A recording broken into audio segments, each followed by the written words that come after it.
Give it to me and I'll give it back towards Rangers. Because Finlay, I think, Kingsley was feeling the pressure from the supporters in this steep stand that we're set in here at the Wheatfield stand at Tynecastle. Desperate to keep it for Hearts. Just over 5 minutes to go to half-time. Rangers still lead by a goal to nil in the sunshine. Yeah, there is a real confidence about this Rangers team just now. Very comfortable on the ball. Or maybe too comfortable there. Giga brings the ball out of defence and he had to get there. And then curves it out towards Sko Olsen, who hits it direct first time. Diamandi has gone forward. Chesnikov jumps into the back of Diamandi. And Rangers are awarded a direct free kick. And again, the Hearts supporters are up in arms and not happy with the decision. I thought he actually got the ball there. To be honest, the Rangers player stops and ducks down and waits. Right, he goes for a header, clean header. And to be fair, the referee gets it right by default because it actually hits his arm when he goes over it. So he kind of gets it right by default, but that seemed a very, very harsh kick. And I'll tell you what, the Hearts fans are not happy with the referee at all, are they? No. They're not delighted with him. They feel they're getting nothing just now. But that was a tight one to call. Every decision is being contested in the stands here at Tynecastle for this sellout clash, where Hearts trail. And of course, that man Tavernier is on the ball. And it's almost at the corner of the 18-yard line, right at the corner over there. And for most players, you think, well, that's not on. Tavernier can do this. And if he decides to go for that and gets on target, it'll be tough. And he's turned his own play. He's going to get booked. Nearly. The referee went for his pocket there, and he's trying to tell the wall to go back 10 yards. Actually, what he's saying is to get his own players in front of the wall. That's what he's doing. He's scored many a goal from direct free kicks. My stats tell me it's 18, and because it's just in from the left corner of the area, this would certainly suit the right foot of Tavernier for this direct free kick. Tavernier, right-footed, hits the top of the wall. I think that might well have dazed Braga. He's certainly feeling the effects of it. Holds the bridge of his nose, comes back out towards Tavernier, hits it on the diagonal from the halfway line, headed on by Fernandez, headed out by Halkett, missed attempted by a volley by Chukwuani, comes back towards Tavernier, chips it to the edge of the area. Fernandez has stayed forward, beaten in the air by Kingsley, loose ball towards Diamandi. Benigami goes into the challenge. Diamandi wins that though, and it breaks inside towards Moore. Rangers just seem to have an extra body in the midfield. Well, they have most of the time because Hearts are playing with two centre forwards and two wingers. And if one of those wide players doesn't come in, you're playing 4-2-4. So you've basically just got two guys in the midfield. So you're going to lose it there. You're not going to have the bodies in there. And that's why there's much more comfort for the Rangers player on the ball. Raskin coming off the left touchline, closed down by Steinfender, gets a foot into the challenge. Here is Braga, but there were three royal blue shirts around him. Again, Braga was knocked to the floor. The Hearts supporters felt that should have been a free kick. We've got less than 4 minutes to go to half-time, and Rangers are ahead. And here is Diamandi, who's got time to turn inside the centre circle and roll it out towards Chukwuani. And Tavernier has actually stayed out wide on that left-hand side, and he'll cut in field now by Kingsley, just before his goalkeeper could react. Hearts can't get a touch at the moment. Rangers are on top. Then the foot into the challenge from Kizaridis, but the return ball is all too hurried, all too rushed, and out of play it goes for a Rangers throw, 1-0. All too hurried and all too rushed. That kind of sums up Hearts for most of this first half. And I know why. Out probably to do that.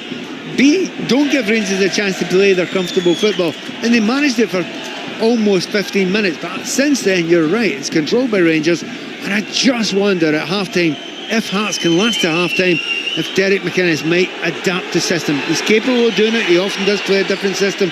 At the moment, you're right, he's losing that midfield. The best home record in the Scottish Premiership against the best away record in the Scottish Premiership. Rangers have only suffered one defeat on their travels. Indeed, it was here at Tynecastle. They've won 8 and they've drawn 7. That's how their away form reads, and we're going to have 1 minute of an additional time. As Tavernier with another long throw in from the right-hand side. I thought it was going to fall to Sterling. Just how they scored earlier with that goal that separates the two sides. It was midway through the first half. Moore runs back and then hits it long. And then it's Away from Chimiti. Raskin was thinking that Chimiti was going to make the run in behind him. Cleared by Findlay, but again keeps getting picked up by the blue shirts of Rangers. Here is Moore. Out to that far side, ball in field. Chimiti will lose out to Findlay. Heads it forward first, but there was nobody there putting pressure on the Rangers' back line, and Tavernier with a back pass to Butland, who hasn't had a save to make in this first half. He's been very comfortable on the ball as well, hasn't he? Very comfortable. You know, drawing those Hearts players in, the two centre forwards, Shanklin and Braga, drawn them towards them, but he just passed them. He just passed it through them with ease. They were behind last Sunday against Hibs. They came from behind to win by 2-1. Although Hibs did have their goalkeeper and another player sent off. In the end, they finished it with 9 men. And it required a late goal from Blair Spittle to get the win in the Edinburgh derby. Rangers are more resilient, and here they're coming forward and they're posing a threat too, as Raskin now runs forward to collect the ball from Moore, who wants it back to his feet. And the return ball now bypasses Moore towards Chimiti. Findlay did just enough, but then Kingsley couldn't get there. Here is Diamandi trying to get away from Leonard. Went behind Sterling. That was the left back inside the penalty area. This isn't Rangers. At every opportunity, both full-backs are bombing on. They do, but they've got the intelligence of one of the two centre-backs stay back, but one of the central midfielders almost always goes back and keeps the three at the back when those two go. It's really, Danny Rowe's done a good job here. And the players look very, very comfortable within this system. Time and again, you see somebody walking into the midfield and you go, well, wait a minute, what are you doing there? And it's confusing the life out of Hearts. And at the moment, the tactical battle is being won by Danny Rowe over Derek McInnes. And that's good, because Derek McInnes is good tactically. We're going to have the additional 60 seconds now, as there is the board on the far side. Is the time for Rangers to increase their lead. Here is Diamandi, back towards Chukwuani. Tavernier went on a run. Chukwuani, though, as Tavernier's just made that darting run, had turned back inside. They're just wanting to keep the ball now in these closing stages of the first half at Tynecastle. Moore threads it through. Tavernier fires it in low. Cleared only as far as Sko Olsen. Bounces high off the chest and cleared away by Kingsley. How would you sum up this first half then, Pat? Yeah, I mean, it's quite obviously Hearts are putting everything they can in, but I think they're just trying to do everything too quickly. As you have passed that to me, the ball was given to Braga on his shoulder, fired into him. That's not what he needs. He needs better than that. I think Derek McInnes, oddly, in this situation, has to calm his players down in the second half. Whereas Rangers, just like the manager, calm, controlled, and are controlling the game now. There is the half-time whistle, and Rangers are leading by 1-0, and you have to say it's a deserved lead. They have been the better side. Hearts of lack composure at the break here at Tynecastle in this title race that could get even tighter. It is Hearts who trail Rangers by 1-0. Thank you very much, Ian Dennis, Pat and Evan. A frenetic first half, as you would expect. A nail-biting second half ahead. Celtic fans will be thrilled, Rangers fans will be thrilled, but a lot to worry about for Hearts right now. Absolutely, definitely. But it's only half-time. And that's the thing about the Scottish Premiership this season. It has been brilliant because it has switched and changed so quickly. I was asked about a week ago, just before the Motherwell Rangers game, who I thought would win the league, and I thought Rangers. They're on their own. Then they got beat by Motherwell in the last minute. And I thought, no, they're third favourites now. That's how much it can change. But right at this point in time, the Hearts fans, yeah, they are very, very concerned. But, you know, if it did finish off like this, and they find themselves in 73 points, Celtic 73 points, Rangers 72 points, they're still there. They're not out of it. So at this point in time, he wouldn't say it out loud, but I'll tell you what, with the way the game's going, I tell you, Derek McInnes should probably take a point right now. Yeah, Ian Dennis mentioned it there, didn't he? It looks like a really calm and composed manager on the sidelines in Danny Rowe, but the tactical battle does appear to be in Rangers' favour right now. It is, and Danny Rowe's worked very, very well with this time, the group, the squad. They all know it's not actually overcomplicated, you know. It is quite often it is like a 4-3-3. It kind of works kind of well that way. You know, Diamandi's finding himself in very good position and dropping in with Chukwuani and Raskin. So you've got three midfielders there. When they get the ball to Moore, he's picking up interesting positions as well. Whereas Hearts, they find themselves with Leonard and Beningmany. They're just the two midfielders on their own a lot of the time. And they're looking around saying, well, we need a little bit of a hand here. We need a bit of help. No Identity Mechanics did that. It's almost like a 4-2-4, you know. But when you do that and everybody knows it in the game, that too is a big problem, you know, because you need more bodies in there sometimes, and that's when you need to either get the wingers to drop in closer, get tighter, get one of your centre forwards to drop into the midfield and you lose the ball, or else, which I suspect might happen in the second half, adapt the system. Pat, there's a full second half of football to be played, but Charlie Adams arrived in the studio early for the Monday Night Club, and he already mentioned that will be some old firm next week if the result stays as it is. I can promise you, Charlie, and everybody else, it's going to be a great game anyway. It's going to be an incredible game anyway. But to be so tight there and watching Rangers playing with this confidence and this comfort, I mean, the run they've been on has been phenomenal, the Rangers up until now. There was that little blip against Motherwell. And for those who have not followed Scottish football, Motherwell are arguably the best footballing team in Scotland just now. They play brilliant football. They're incredibly hard to beat at home. And you know, that 90th minute winner that they got against Rangers, you know, it just turned everything upside down. But it's going to be tumbled again. You feel like Motherwell still have another say in this when they play Hearts. They've been the best side football-wise to watch, I think, this season at the top of the league. Yeah, it has to take nothing away from the others who have done very good things, but it's certainly the case that they've been like that all the way through the season. They've got a brilliant new manager who's done a great job for them, but you know, Hearts have got Motherwell away in the next game. I mean, that's not easy, that's not simple. And of course, Rangers have got Motherwell away in the game. Celtic have got Motherwell away in the game coming up after the Old Firm game. I mean, you asked me right at the start of the programme, Gordon, you know, explain all this, what about the complications? No chance. Every way you look at it, it's got different questions, and that's why it's been so exciting. And yeah, it's 1-0 at half-time here, and you're looking at league table. I suspect that league table will change before this 45 minutes is over. Okay. Possibly more than once. Pat, take a breather, right? You've got a lot to come ahead in the next half with Ian Dennis from Tynecastle. But let's get caught up now with the news. And Dan Maudsley.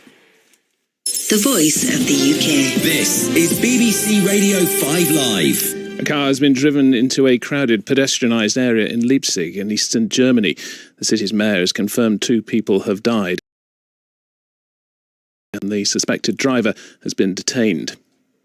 The US military says its warships have helped 2 American-flagged vessels to sail through the Strait of Hormuz in order to assist commercial vessels around the usually busy shipping lane. The Iranian Revolutionary Guards described the statement as a lie, according to state media. Many vessels are stranded on either side of the strait, waiting for their crews on board to make a safe crossing. The United Arab Emirates says Iran has fired 4 missiles towards its territory in what's believed to be the first such incident in nearly a month. The defence military said 3 missiles were intercepted and the 4th fell into the sea.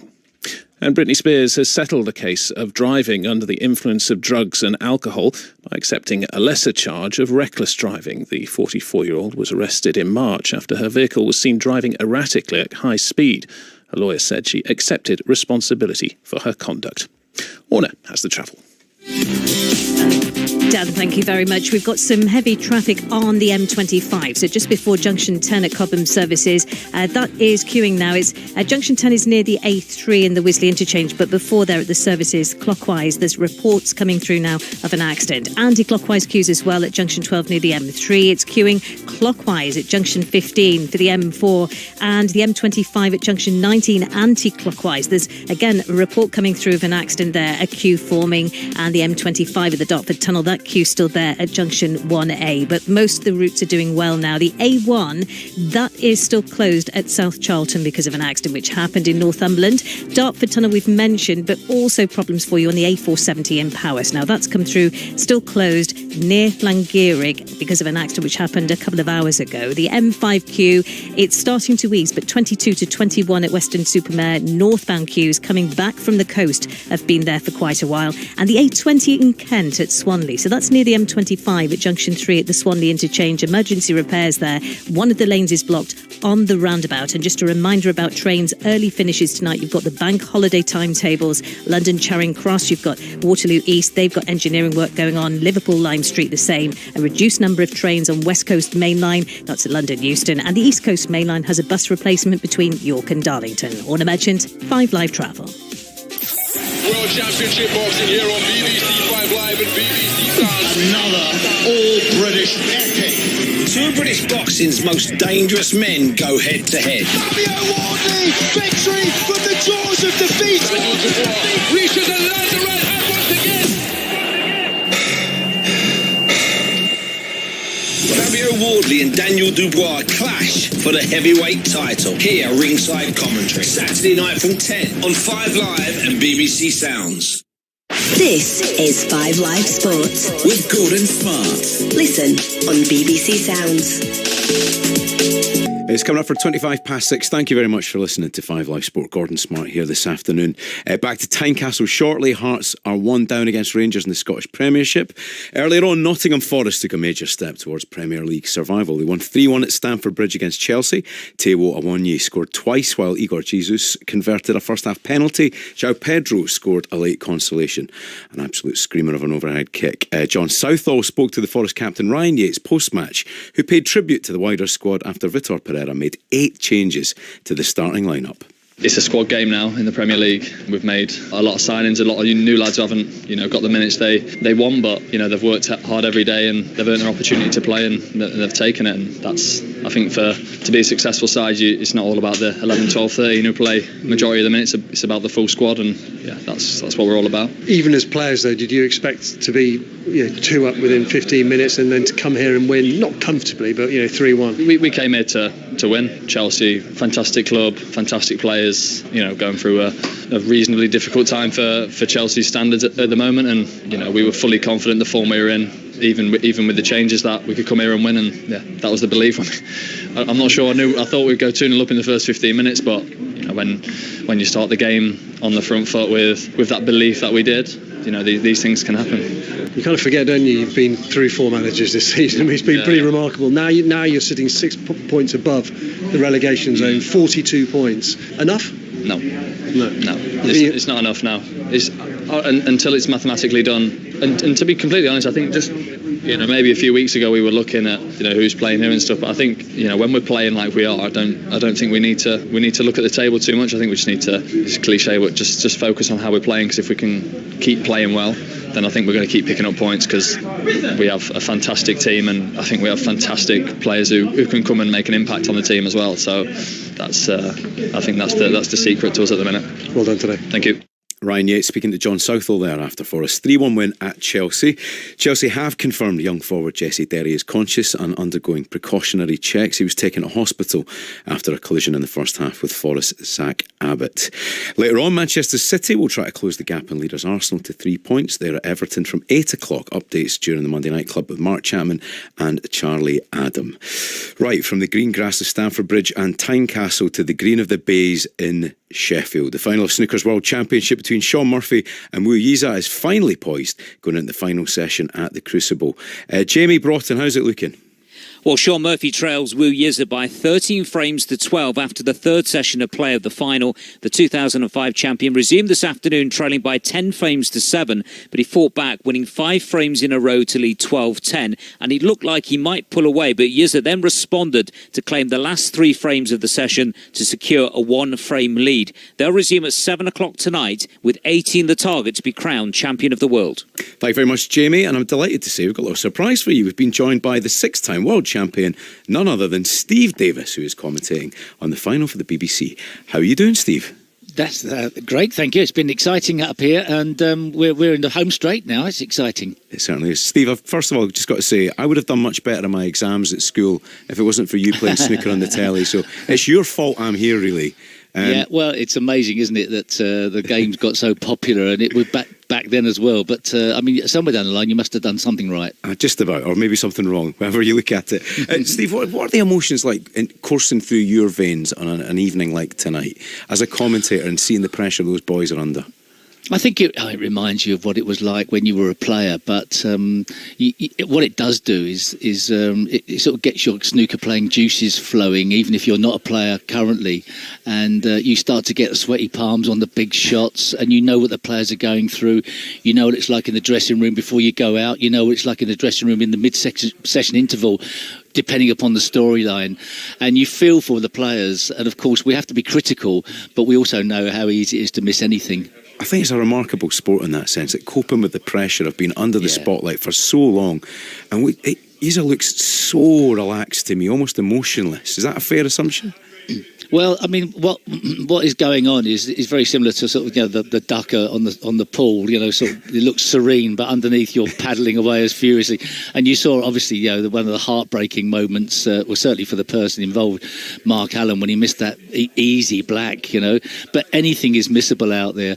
And I know what it feels like to miss one of those as well.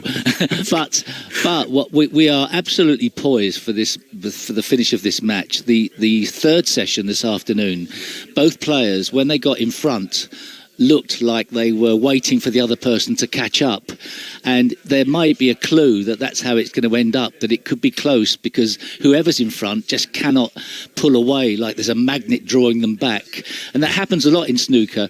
You know, when you're at the table, the other guy's got to sit down and suffer, but as you get further through, the longer you're at the table, somewhere down the line there's something over your shoulder saying, no, you're going to miss one in a minute, and the other guy's going to get back in it. It's weird what happens. Can you sense any psychological advantage or disadvantage right now?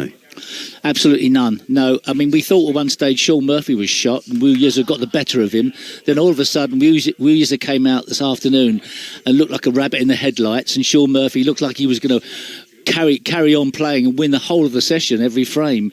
But then all of a sudden he turned down a shot he could have gone for in an attacking sense, played a safety shot, and Wu Yiza got back into it. And that is very much the dynamic of snooker. You sometimes see players winning in short bursts of a few frames, and then the other person takes over. But it's evenly poised. 13-12, you can't really pick a winner. But both players are so attacking. I don't think it's going to be a late night, even if it goes the distance. Yeah, well, Steve, you mentioned Mark Allen's miss black. It might put an end to 40 years of footage of a miss black you were involved in. But if Yiza wins, it could put an end to 40 years of Stephen Hendry boasting about being the youngest player ever to win it. There's a story in every direction today. Well, I mean, you know, what's going on in snooker is a complete sort of transformation of the game, and obviously China's playing a big part in that because they've got so many great players coming through. But I think what is happening, apart from the fact that China's now got a sort of foothold in the game, and they have done for many years, and deservedly so, because they've really taken it to their hearts, we're seeing a totally different style of the game. Very similar maybe to sort of in golf, where you can't just play par golf and middle of the green stuff. What's going on now is that, you know, golf, you've got to go for the pin all the time and risk falling flat on your face, and that's now seeming to be what's happening at snooker. So even though you have the odd anomaly where you get a defensive frame, which is mainly the sort of the rules playing themselves out, most of the frames now are attack, attack, attack. And what a story it would be for Sean Murphy 20 years after his first victory. That's some story, isn't it?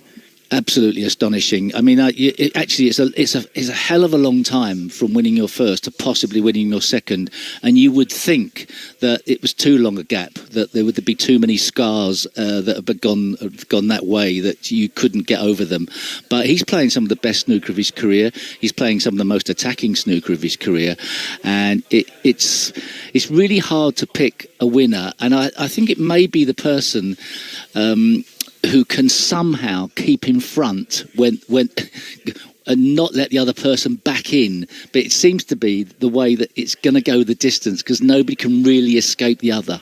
Well, Steve Davis, thank you so much for coming on. Really appreciate your time. Stephen Hendry will be crying into his pint at the moment because his beloved Hearts are 1-0 down at Tynecastle. So give him a little cuddle if you see him. The coverage continues on BBC Two at 7 o'clock tonight. Steve and the team will be there. It's also on BBC Sport website and iPlayer. Just a reminder earlier, West Ham won 2-0 at Aston Villa in the WSL. Meanwhile, Wolves have been promoted to the second tier after beating Plymouth 1-0 in the playoff final. Brighton boss Fabian Hurtzler has signed a new long-term contract with the club, currently 8th in the table. And in cricket's county championship, there have been wins today for Glamorgan, Nottinghamshire, Yorkshire, Surrey and Kent, while Middlesex have drawn with Durham. Right, let's go back to Tynecastle now. It's 1-0 to Rangers at Hearts right now, and Pat Nevin and Ian Dennis have taken a sharp intake of breath, calmed down for a second to go back for a frenetic second half at Tynecastle. Over to you, Mr. Dennis and Mr. Nevin. Thank you, Gordon. Hearts have made a change. Blair Spittle, who got that late winner against Hibs last week, his first goal in 14 months. He replaces Chesnikov as John Beaton, the referee, has a look at his watch, and the second half is back underway. And it is Hearts who are playing from left to right as we look here at the back of the Wheatfield stand. So they're attacking the Gorgie family stand away towards our right, and they line up with Schwaloff in goal, Steinfender, Halkett, Finley and Kingsley. Spittle now in the midfield with Beningame and Leonard and Kizaridis, Shankland and Braga. Rangers in their royal blue shirts and white shorts, Butland in goal, Tavernier, Fernandez, Giga and Sterling the goal scorer at left back. That's the defence. Diamande, Chukwuani, Raskin the midfield with Moore, Sko-Olsen and Chimiti. Pat Nevin. Well, the change I was suggesting at half time they've made. Exactly what I thought. We get two wide wingers, and the centre forwards up there as well. You leave two in midfield, you're going to be passed around all day long, and that's what was happened to Rangers. So Spittle's on. Braga beaten to the ball by Giga, who was just too strong for him. But they've won it back of Hearts, looking for an equaliser. Braga's actually stayed down in the Rangers penalty area for the time being. Here is Beningame. No one else seems interested in Braga going down there. And his teammates aren't looking for a penalty kick. And I was wondering if his toe was stood on, you never know. Kingsley with the cross, cleared away, running back by Fernandez. Raskin was able to slip but still get the ball away, only as far as Halkett. Hearts looking to try and make a strong start to this second half. Kizaridis coming in off the right touchline. Infield to Beningame.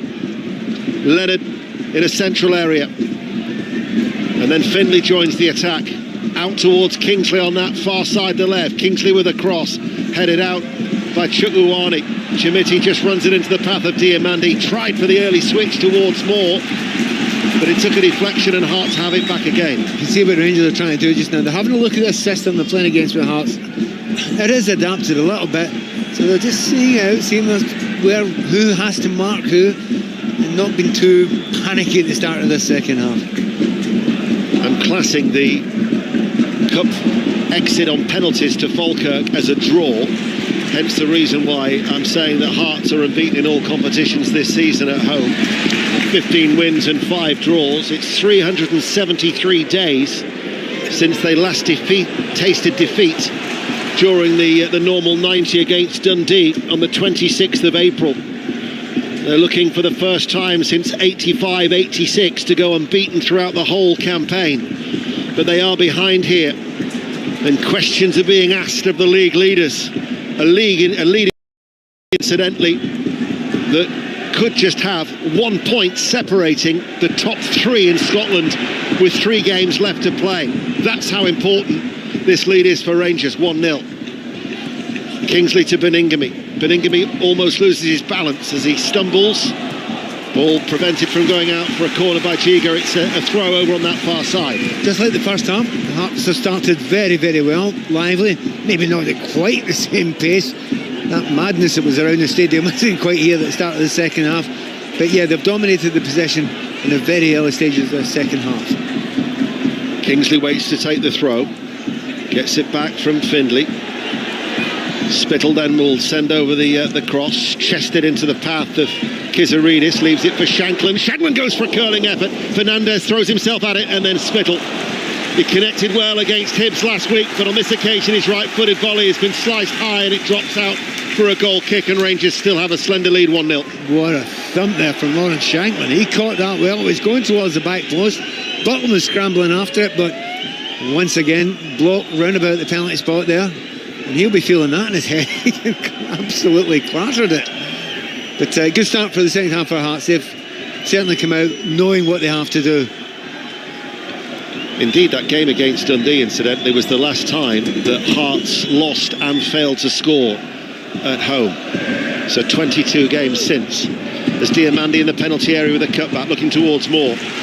Certainly Steinfender had to make sure he got that. He was tucked in, was the right back, and he's put it out of play for a Rangers throw on that far side there right, as they're attacking the end where their supporters in the Roseburn stand have about a quarter of that single-tiered cantilever stand away towards our left. 5 minutes into the second half, Tavernier level with the penalty area with the throw. Hearts have every maroon shirt back in and around their own penalty area. In it comes now, headed out by Halkett, the referee John Beaton. Ironic cheers, I think. Actually, no, they're still frustrated.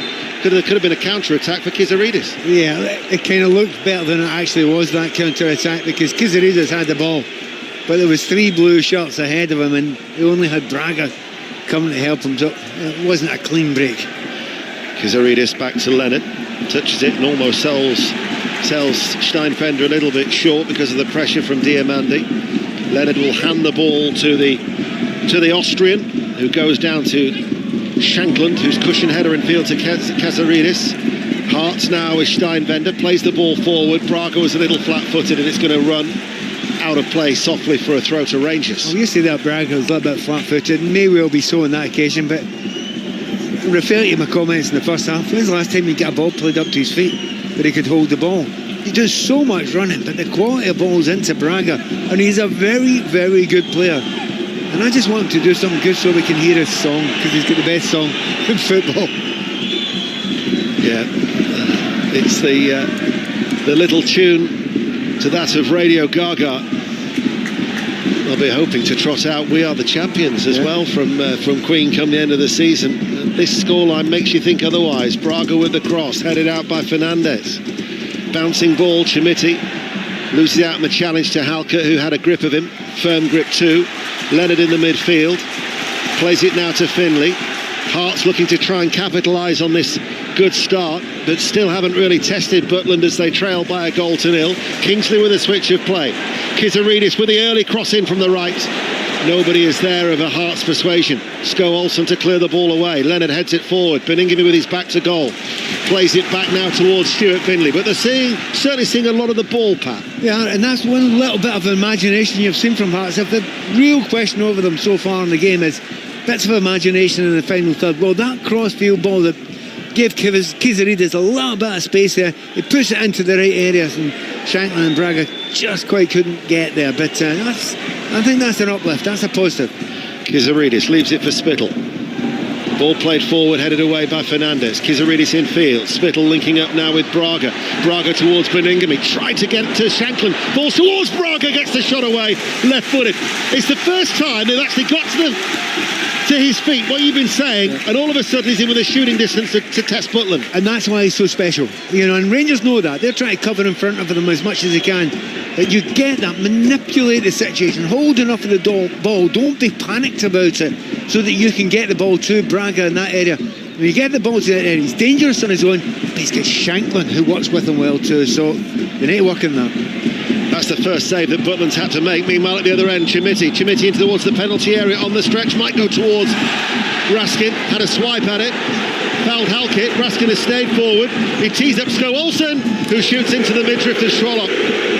The Hearts supporters aren't happy. They believe there was a foul from Raskin on Halkett. He's wrong. They're wrong. They're absolutely wrong. There's no foul there. He went down expecting the hit. The hit never came. That's why he jumped straight back up again. And there's one of those ones where it looks bad because the player goes down. He wasn't looking for it. He's just expecting it. The hit didn't come. They got away with it, Hearts there. Ball played forward by Finlay towards Braga. Shankland makes the run behind, holds the ball up. Spittle tries to get there. He'll keep it alive for Hearts. Now out towards Kizaridis, stumbling a little bit in towards the penalty area. Kizaridis onto his left foot. Oh, he's hit the post. The rebound's in.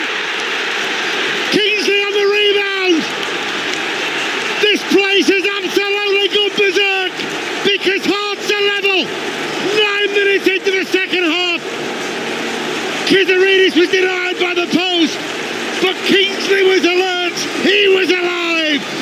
He's won his last 2 games against Rangers, and he brings Hearts level with his 3rd goal of the season. 1-1.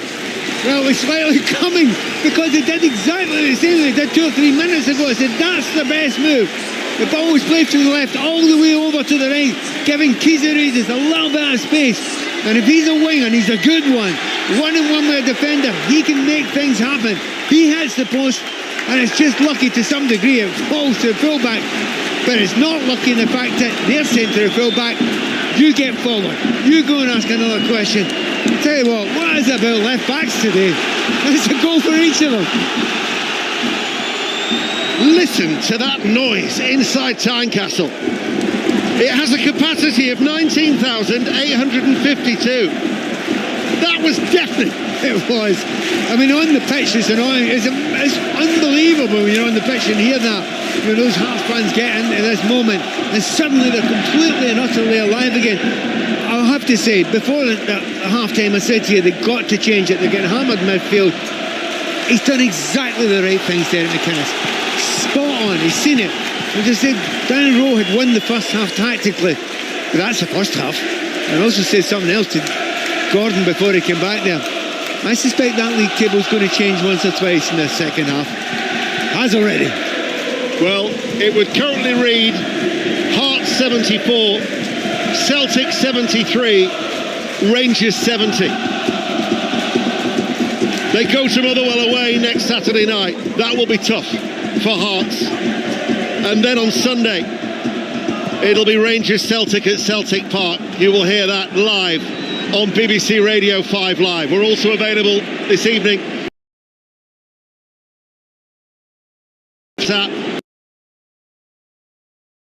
Diamandi now towards Raskin. No width. There's a strong smell of sulphur inside Tynecastle at the moment.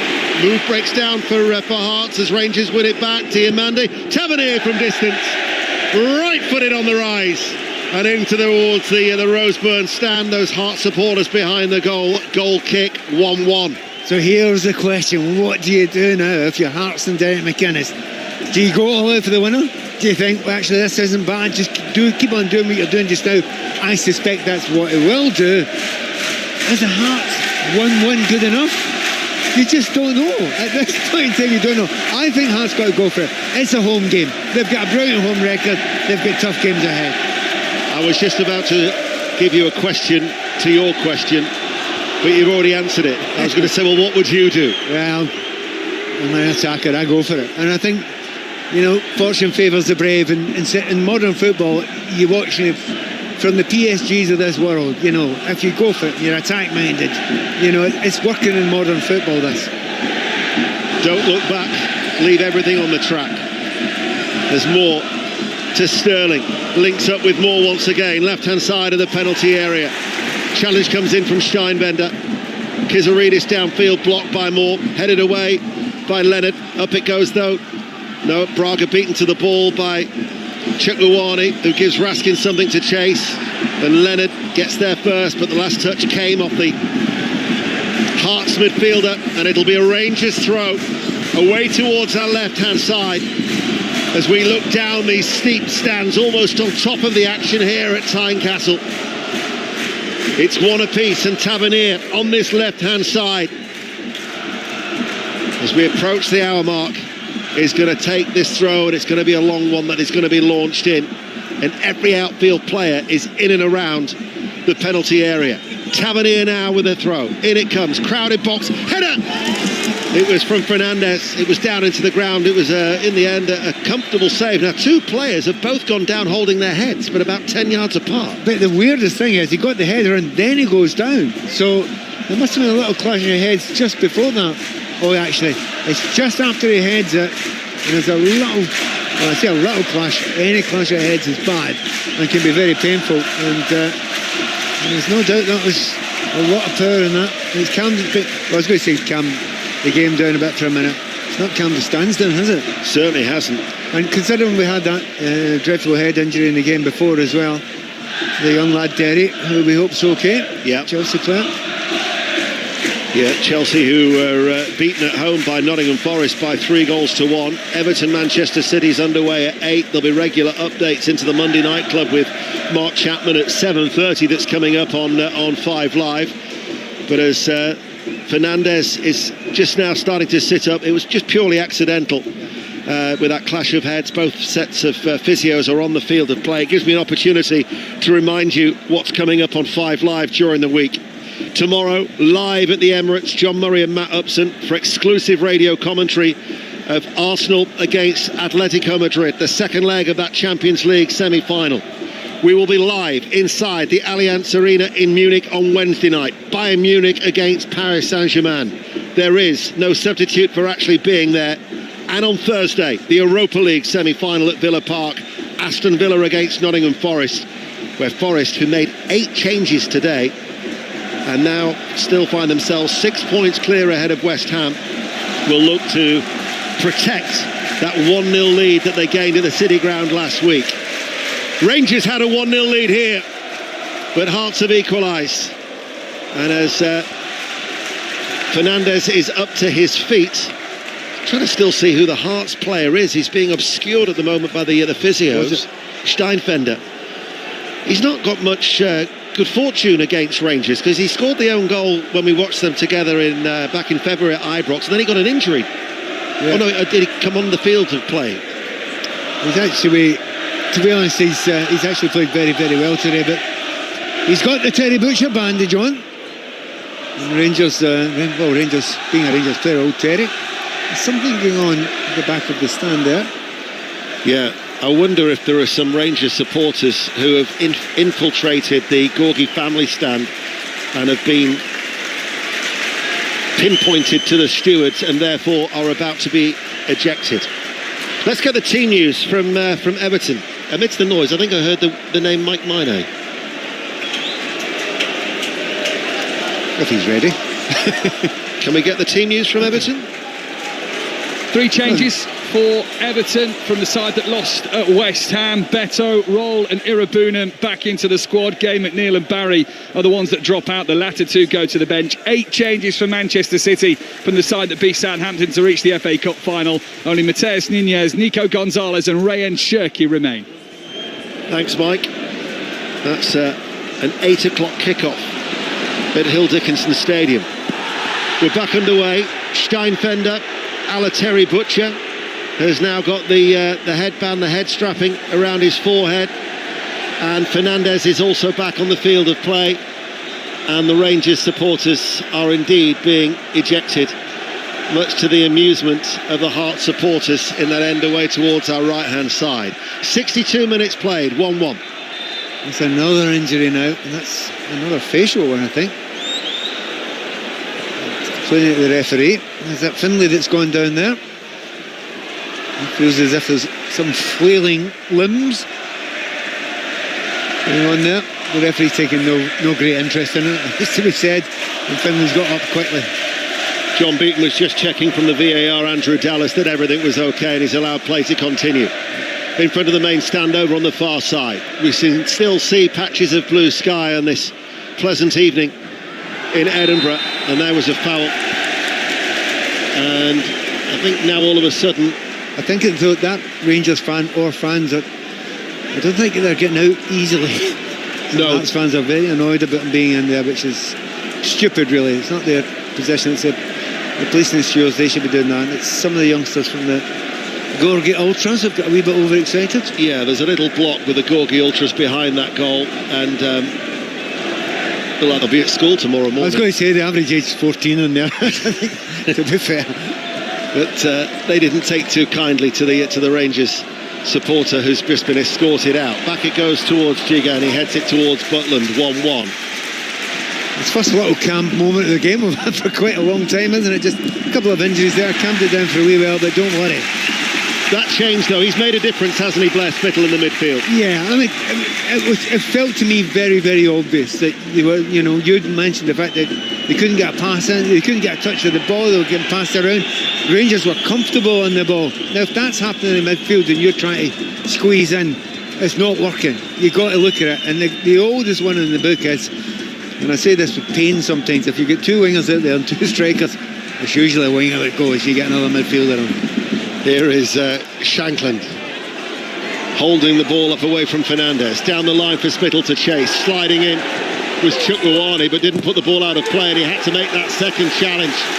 My word, the Hearts supporters are fired up, and they love to see that tenacity and industry that Spittle is certainly giving them from the midfield.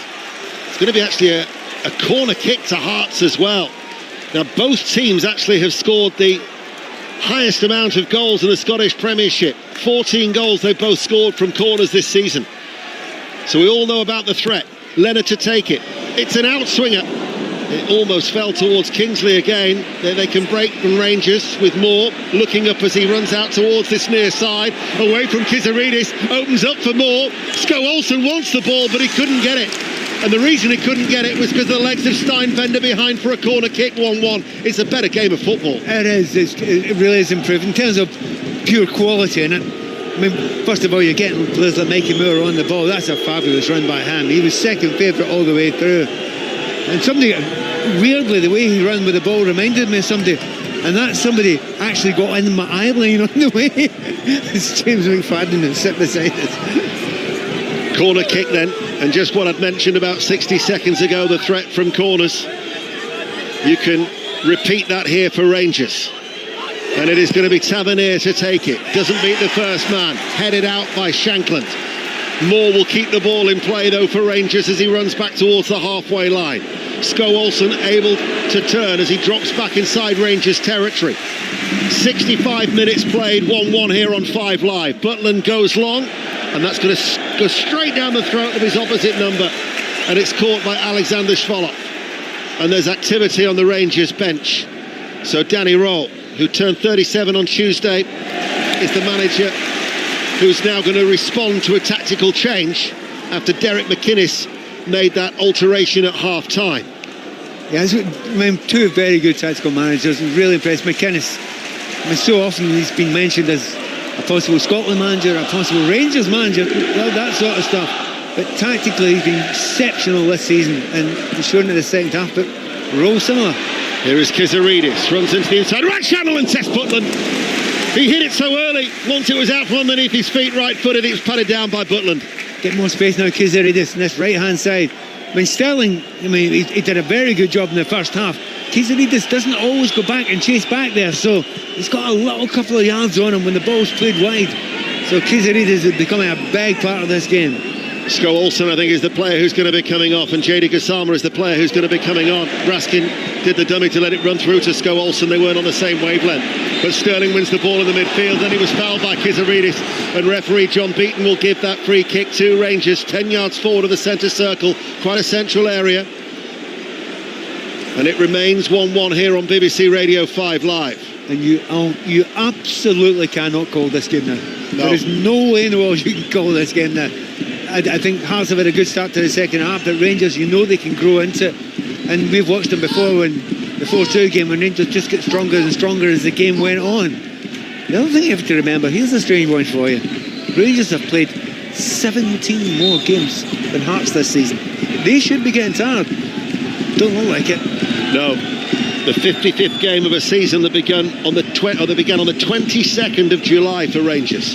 Free kick, Tavernier to take it, right-footed, scoops it long into the area, headed out, appeals for handball, I think, against Findlay from Rangers. Cleared away by Hearts. Spittle clears it long, out of play it goes for a throw. Derek McInnes urges those maroon shirts out as we watch Hearts play from left to right here on 5 Live. Midway through the second half, and still they wait to bring Gassama on. Butland goes long, the Rangers keeper. Steinfender with his bandaged head wins 2 aerial duels. Fernandez leaves it for Sterling. Now towards Moore. Here is Chukwuani running back towards the halfway line, unable to turn. Hearts' shape and organisation applauded by their supporters. It's kind of working like a diamond a lot of the time here. Berengame going a little bit further back, getting in front of the 2 centre backs as well, so they may adapt again. Chimiti has won a foul. Halkett was the offender. Everybody in front of us is pointing at the referee and is furious. They're out of their seats. They are livid. Dare I say that's not uncommon in these sort of games, but it is pretty extreme today, Ian. I have to say, every moment, every decision is very, very important, and it could be very important in this game. And certainly decisions that the managers will make are vital too, and this could be a big one. Olsen's had a limited effect in the game. Done all the hard work, all the hard yards, but you're bringing on a much more skillful, attack-minded and creative player. We'll see where Gassama goes, because there is a theory that he's better on the left than he is on the right as the ball is played forward by Tavernier. Halkett uses his strength. Ironic cheers as the decision goes in favour of Hearts. The central defender, who was adjudged to have been fouled in his own penalty area, but for the time being, Gassama is playing on that right-hand side, because Moore is the attack-minded player for Rangers on this near side, the left. If you've just joined us, Rangers took the lead midway through the first half from Sterling, but it was Kingsley, after Kizaridis had hit the base of the left-hand post, on the rebound to equalise 9 minutes into the second half. And we've got 20 minutes remaining. And will there be a decisive move made in this fascinating title race in the Scottish Premiership? Because I would think, as you'd alluded to in the first half, Pat, many a Celtic supporter now would be thinking, no more goals, please. Yeah. Kingsley delivers the ball, falls towards Shankland! He's buried it! First time finish by Lawrence Shankland! That could be a heartbreaker as far as Rangers are concerned in the title race. But for Hearts, it could be one mighty step closer towards being champions of Scotland for the first time since 1960. They have come from behind and they lead by 2 goals to 1. You could almost argue that there is no player in Scotland you would rather have that ball fall to in that precise position. Yes, the ball's slightly behind him, it's on the ground, it's played back from the corner flag, but you know he's going to get it on target. You know there's going to be power on it as well. And Lawrence Shankland, who is Mr. Hearts at the moment, skipper, centre forward, and he is, I mean, there's a little deflection on it, so the keeper's not going to get it anyway.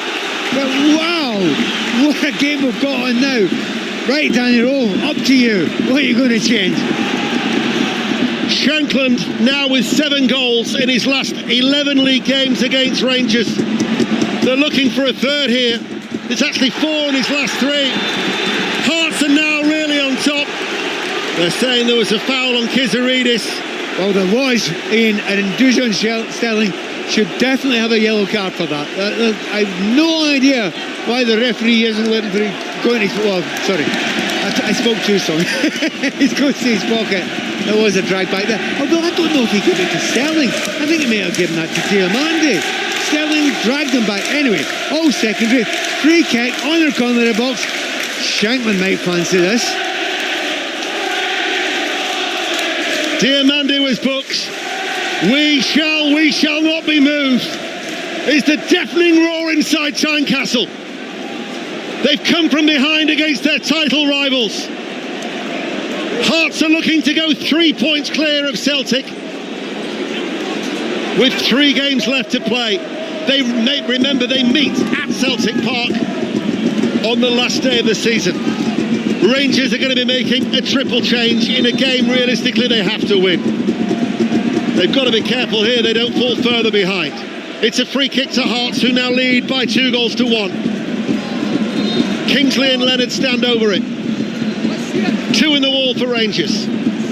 Butland waits. Kingsley pulls it to the edge of the area. Spittle! Just wide. Took a deflection on the way through. think Butland might have got the touch. Oh, he hit it so true. That would have taken the roof off Tynecastle. But you're absolutely... By the way, that's a brilliant save. I mean, from here where we are, you couldn't really tell, but Spittle, I mean, he catches it absolutely fabulously clean. And to be honest, that is a great work free kick from that area there. You don't often get free kicks from that area of the box. They always knew what they were doing. Actually, I met Hearts, the father of Hearts' technical coach for free kicks before the game today, so I should have asked him about that. Should have done. Could have given us even more insight, Pat. Leonard with a corner kick. Leonard, it's an outswinger. The header is off target. Rangers from Stuart Finlay. They need these changes, don't they? They are absolutely on their uppers now, Rangers. So he's made one change quickly, and he's making another one as soon as he another 3 as soon as he possibly can. And Robbins is one of the players who's going to be coming on. Asgard's the other. So that'll be Robbins for Sterling, who gave Rangers the lead. That's like for like at left back. That's the first change that Rangers have made. Taylor Asgard, the Norwegian international, is going to be coming on. So it's Raskin goes off for him. Raskin, who scored 3 goals and 2 assists in his last 5 league games, unable to get there. So Asgard will come on. And then the other change is going to be Nadiri, who's going to come on. And who went off for Nadiri? I think that must have been... Oh. Right, have a look at that. I thought I said number 30. There's no number 30 on that. The board was put up very, very quickly. In fact, I think they're going to get it on the electronic board. Asgard, it was Moore who went off. Make him move, right? Yes, and Aderi's come on. So the tall German forward goes up alongside Chimiti. Ball played forward, up towards Chimiti, headed away by Halkett. How the mood has changed inside Tynecastle now in this second half performance. They need to keep falling behind. If they do that, they'll keep winning the title. Because it happened in the previous 3 games and they'd won 2 and drawn 1. They've come from behind and are now leading again. This is huge. The title race could just be 2. Do you know what? This is what we wanted though, isn't it? The game that was going to ebb and flow, that teams have to go and attack each other.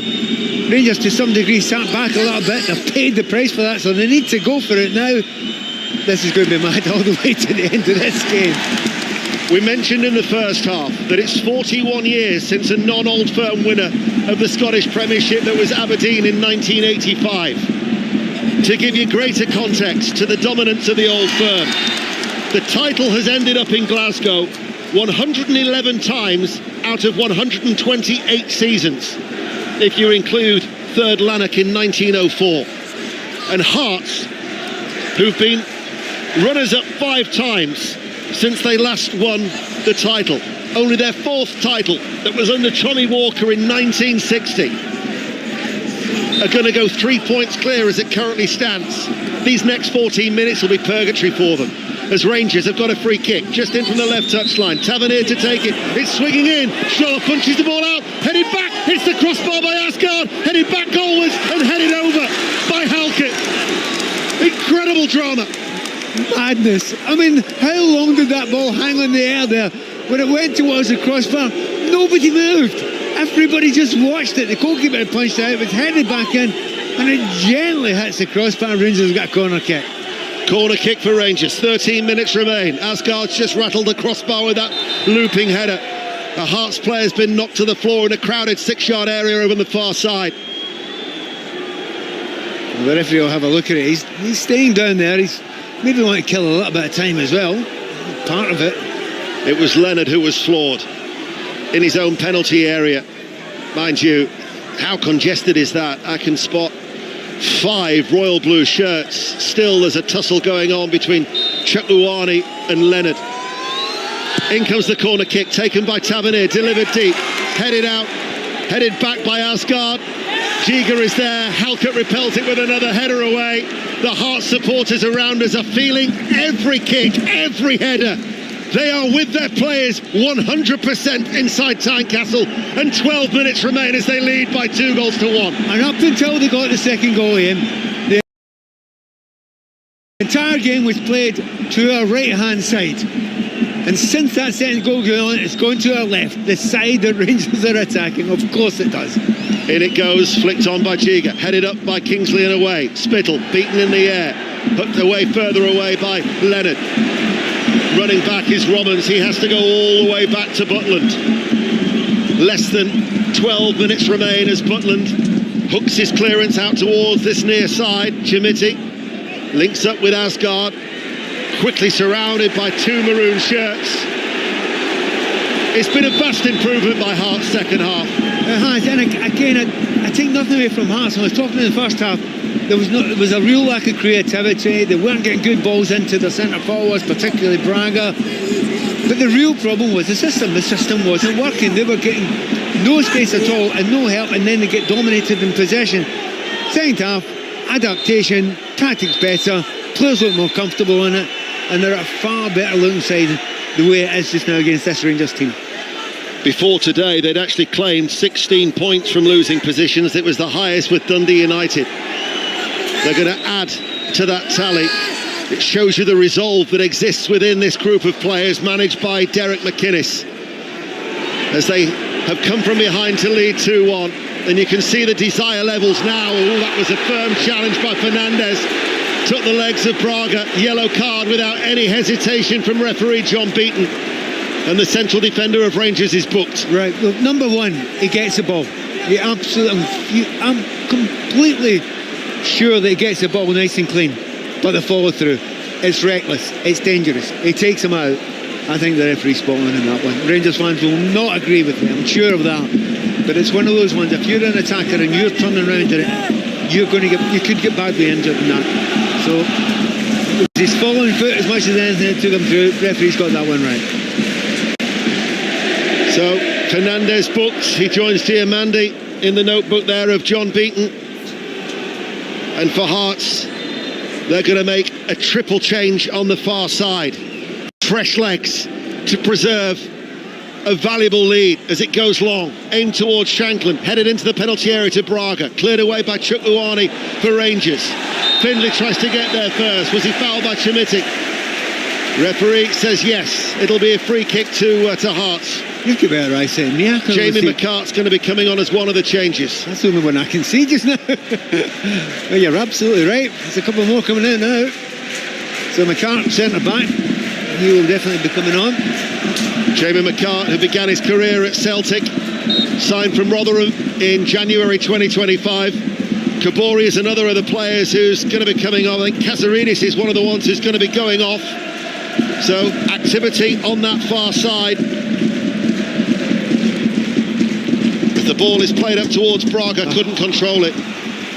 He finally, Braga gets the ball where he wants it, on the edge of the box, played up to him, and just as he goes for it, after all the running he's done, he gets cramped. So Alexandros Kazaridis makes way for Jamie McCart. Now that is a defensive move. Is a defender coming on for an attacking midfielder, and then we're going to see Pierre Landry Kabore, Burkina Faso international, who is going to be coming on, and it is going to be Braga is the player who's going to be going off, Claudio Braga. Yeah, I mean, he's run himself into the ground, Braga. It's not been his most successful day. But he is one of those players who's an incredibly good technical player. He's a good goal scorer. He makes goals as well. But boy, does he put in the effort. He puts in so much work. And he has run himself, I was going to say to a standstill, but he's run himself to a cramp. Standing ovation for both players, and they take their time. They actually have high fives with each other and give a little embrace before leaving the playing surface. Miofsky's going to be coming on as well for Rangers. It's a last throw of the dice, really, as far as Danny Roll is concerned. Raced back-to-back league games in March 2018 under Graham Murty. So that defeat against Motherwell was their first in 17 league games. It's only going to be a third defeat overall for Danny Roll, but it's just come at the wrong time. I'm just looking at the system, what it's looking like just now for Hearts. I'd say that's a back five. Kingsley's come over to play right wing back, stroke right full back. You've got all those centre backs along the back line there. This is going to be a wall for Rangers to get through, a maroon wall. Miofsky has come on, and it is Diamandi who has gone off. Rangers trailing by 2-1. Romans inside to Asgard. Asgard chips the ball forward. Players have gone down inside the area. Was that a natural coming together? Well, I'll tell you what, I always look for body language and that sort of thing happens, right? And the body language of the Hearts defender in the middle of that looked guilty as sin. Now, it was Findlay and Gassama, wasn't it? Yeah, there was a coming together. Whether it's guilt or whether it's fear. And I'm trying to see as many angles as I could. They will be looking at VAR for this. But the way that Findlay turned round and immediately looked at the referee. Now it's on, maybe a big hand in the back. There's not a huge amount in it, I have to say. Pat, VAR Andrew Dallas has confirmed to referee John Beaton that the Rangers player ran into the Hearts player. Good. Yeah. So play will be able to resume. Good understanding that. Good information. Because we couldn't see it at full speed. Just out of curiosity, do you get the feed of VAR like I do? Absolutely not, and I don't know why. Okay. I feel blessed from Martin, our engineer. Yeah. Preferential treatment, is that, Martin? Yeah. I'm one of these people that likes open talk back even on TV. So I've got 6 voices, and I prefer that. Well, I'm used to the talkback, as you know, on a Saturday afternoon when producer Claire's often bellowing at me. Oh, I get all that. And but I've got to say, Andrew Dallas in comparison is quite soothing on the ear. Absolutely. Noted by Claire. 5 minutes to go to full time. Hearts are leading by 2-1. They were 1-0 down. Monday Night Club with Mark Chapman. Charlie Adam amongst the guests. On its way at 7:30 on BBC Radio 5 Live. I mean, the time has just slipped by quickly. There have been a couple of injuries, a couple of long injuries as well, a lot of changes as well, but it's an 85th minute now. These are some of the most important minutes of the league season so far. Mathematically, Rangers could still win the title, but 7 points behind with 3 to play is asking a lot. It's a massive amount. It's and the expectation that Hearts and Celtic will both fall away to that level is unlikely. Hearts who've got Motherwell away, Falkirk at home and then Celtic away. Celtic have Rangers in the Old Firm. You'll listen to it next Sunday live on 5 Live. Then they're away to Motherwell and then they welcome Hearts. Rangers have got that trip to Celtic, Hibs at home and Falkirk away. They're looking for a dramatic equaliser as Gassama unable to get past the Hearts back line, and Spittle looks for Kabori to make the run, and Giga is the one to put the ball out of play. And by my watch we have under 4 minutes remaining of normal time. And there's the problem that Rangers have got just now. Kabori has got pace to burn. He's up there instead of Braga. So Rangers, they have no choice now. They have to put everyone forward at every opportunity. But the chances of breaking with Kabori are definitely on. This scoreline means one thing, that there's going to be a helicopter pilot who's going to be not required on the last day of the season, that's for sure. Still remember Helicopter Sunday in 2005 when Scott McDonald scored that goal at Fir Park to deny Celtic the title.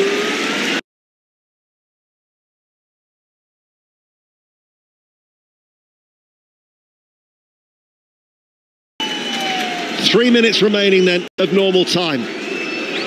Rangers, with the exception of that Asgard looping header, with 13 minutes from the end, haven't really looked like scoring in this second half. They were the better side in the first 45 minutes. Fernandez turns, Chukwueze. Nadiri makes the run, he aims him, for him, headed away by Steinbender. Asgard overruns it, Kingsley struggling with cramp, will give chase. Gets there, challenged by Spittle. He's transformed Hearts in this second half. That tactical change by McInnes, he's just given them fresh energy in the midfield. Yeah. And physicality as well, that has really helped them in that position. And as we say, Kingsley's gone down. I've run up. I don't know how many changes they've made. I think they've got the odd change left that they could make. But he's gone down, and you wouldn't go down at this point in time. Do you know, certain players go down, you think, yeah, I'm not having that. You're at it. Absolutely not the case with Kingsley. He has worked so hard. He flew up and down that left-hand side all the way through the first half and last parts of the second half. Got his reward with a goal as well. But you can see him now, he's really struggling. Mind you, the amount of substitutions that have been made, and I don't think Hearts are going to take any chances. They're still missing Harry Milne, who's been a loss to them. He's missed the last 5 games now with a calf issue. Last played against Kilmarnock in mid-March. But I don't think that they want to take any risks with Kingsley here, who's got a problem with what looks like to be his right knee. Is it right knee? I thought he went down holding his... Well, the first thing he was given was the classic little bit of attention you get when you've got a cramp. Maybe another problem as well. He's going to come off. He's hobbling off. Is Stephen Kingsley. He got the equaliser. And on comes Frankie Kent. Another centre-back. There's millions of them out there playing for Arsenal. As I say, it's an absolute wall back there they've got. But they're expecting a bombardment. What a reaction. What a moment for Kingsley to score a goal as left back and to score such an important goal. Not in this game, in this season for Hearts. I think they're looking to bring on Altena as well. 7 minutes are going to be added on. I was just about to say about the substitutions and the injuries, it was going to be lengthy. We'll be into 7 minutes of added on time. Headed on, Rangers players going after it, but it was gathered safely by Schwoloff, all in yellow. 30 seconds of normal time remain. And then we will see Ryan Lee on that far side lift the electronic board, to which I'm sure there will be groans from the Hearts supporters. Oh yes, there will. There's no doubt about that. They want this game over now. It's been painful getting this far. They've done quite well. The problem is they're not really getting out now. Chimiti will give chase.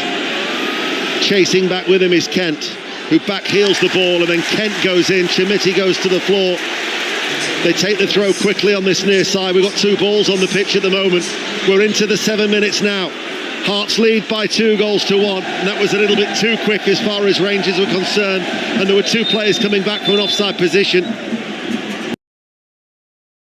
So we're into the stoppage time. I think amidst everybody watching, that little bit of gone unnoticed largely by the Hearts supporters, as Romans is just getting involved with Leonard, and the referee has to come across and make sure that everything just settles down. And that is classic of this game.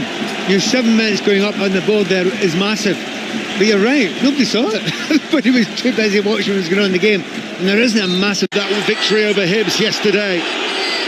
Rangers, realistically, will be out of the title race with this damaging back-to-back defeat here, losing at home to Motherwell last week. And as a reminder, it'll be the first time in the Scottish Premiership this season when they've taken the lead to have actually lost a game. It couldn't have happened at a worse time as far as Rangers are concerned. Yeah, and just at this moment in time, calm down a little bit of an injury there, slowed things down a little bit. Hearts fans know that they need to get behind their team, and they are doing that. But with 5.5 minutes to go, you just get the feeling Rangers might get one more chance. Ball goes downfield. Tavernier with a back pass towards Butland, who plays the ball back towards Tavernier. Spittle goes to close him, and then Tavernier is forced to hit it long. Brought down on that far side by McCart. Back up it goes towards the halfway line, where Shankland gives it towards Spittle. Back towards Shankland, the match winner. Chips it back towards Spittle on the far side. Tavernier running back into his right back position, turns and plays it out of play for a Hearts throw. The cheers will tell you that, and by my watch 2 minutes at the minimum of 7 have ticked by here at Tynecastle, and Hearts are going ever closer to going 3 points clear at the top. You thought it was raucous ahead of the game. Well, there will be a cacophony of noise on the final whistle if it stays this way, but just a moment there, because they held the ball up there. They didn't get a chance to do it because it was a very, very bad touch by Kabori. But they need to try and hold it. They need to kill 10. They need to kill the game a little bit. Well, they're doing this just now because Hearts are getting put under pressure, will be getting put under pressure. And just this moment just now, the noise you can hear, of course, is for Lawrence Shankland going off. And he's being serenaded. They absolutely adore that man here, and rightly so. And he may have scored one of the most important goals of his career. Well, it's his 86th goal for Hearts. It's his 18th of the season. And as Pat quite rightly says, it is such a valuable goal as Altena comes on to replace him. So once again, they're just shoring things up with the Dutchman into the midfield. Quite happy then to concede, give the ball to Rangers, but make it very, very hard to play through them. We're halfway through the minimum of 7 minutes to be added on, and Hearts are ahead. Rangers go long, drops towards Fernandez, challenged by Leonard, cleared by Altena on the edge of his penalty area. They do not break out those maroon shirts. They sit, they keep their shape as Rangers go long once again. They have to at least get an equaliser in ideally a game that they realistically needed to win. Chimiti tries to get past Feinfender, but Stein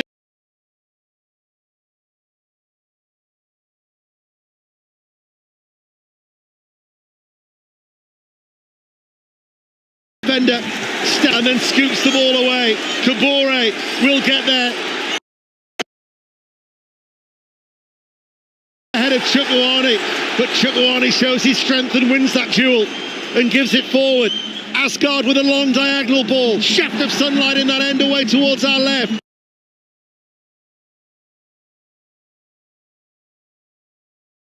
Rangers battling for it. Fernandez scoops it wide. Oh, it took a deflection off a maroon shirt. It's gone behind for a corner. Oh, utter torture for every single Hearts fan in here. They're just being bombarded from every single angle. They're throwing bodies in the way. As I say, I think there might be one chance. In comes the corner kick. It's delivered deep. Headed out by Finley. Robbins. Gassama puts it wide. Leaning back, right-footed curling effort. Went well wide of Schuff's goal. And a look at the watch, and there are just 2 more minutes for these Hearts supporters in front of us to endure as they side lead by 2-1. And Gassama, he's got to do a lot better than that. You cannot panic in that point in time. And he gets the ball. I mean, it's 20 yards out, but you just keep it low. You keep it in target. There are so many bodies ahead of you. The least you're going to get is a deflection, and it just lashes it over the top. And it's given this belief that you can now hear from these fans back to the Gorgie Road. They last won back-to-back home league games against Rangers in 2017. They are looking to extend their unbeaten run past the 373-day mark here at Tynecastle.